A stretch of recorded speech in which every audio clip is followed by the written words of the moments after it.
Hi friends, அனைவருக்கும் இனிய விநாயகர் சதுர்த்தி நல்வாழ்த்துக்கள். விநாயகருக்கு என்னென்னலாம் பிடிக்குமோ எல்லாமே காலையிலே செஞ்சு விநாயகருக்கு சாமி கும்பிட்டாச்சு.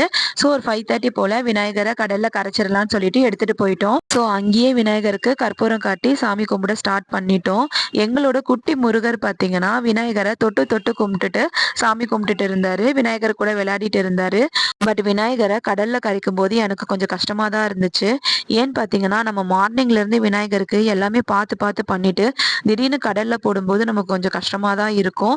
பட் இதுதான் ஐதீகம்னு சொல்லிட்டு நம்ம பெரியவங்க எல்லாருமே சொல்லியிருக்காங்க. அதை நான் எப்படி எடுத்துப்பேன்னா, நம்மளோட கஷ்டங்கள் எல்லாத்தையுமே விநாயகர் மூலியமா கடல்ல கரைச்சிட்டு நமக்கு வாழ்க்கையில புது சந்தோஷத்தை கடவுள் கொடுப்பாரு அப்படின்ற ஒரு நம்பிக்கையா நான் எடுத்துப்பேன்.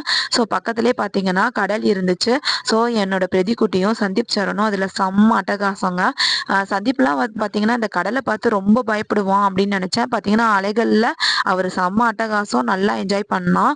ஸோ நாங்களாம் பார்த்தீங்கன்னா விநாயகரை ஃபர்ஸ்ட் நாளே கடலில் கரைச்சிருவோம். நீங்கள் உங்கள் வீட்டில் எப்படி கரைப்பீங்கன்னு சொல்லிட்டு கமெண்ட்ஸில் சொல்லுங்கள். இந்த வீடியோ பிடிச்சிருந்தா லைக் பண்ணுங்கள் ஃப்ரெண்ட்ஸ். தேங்க்யூ, பாய்.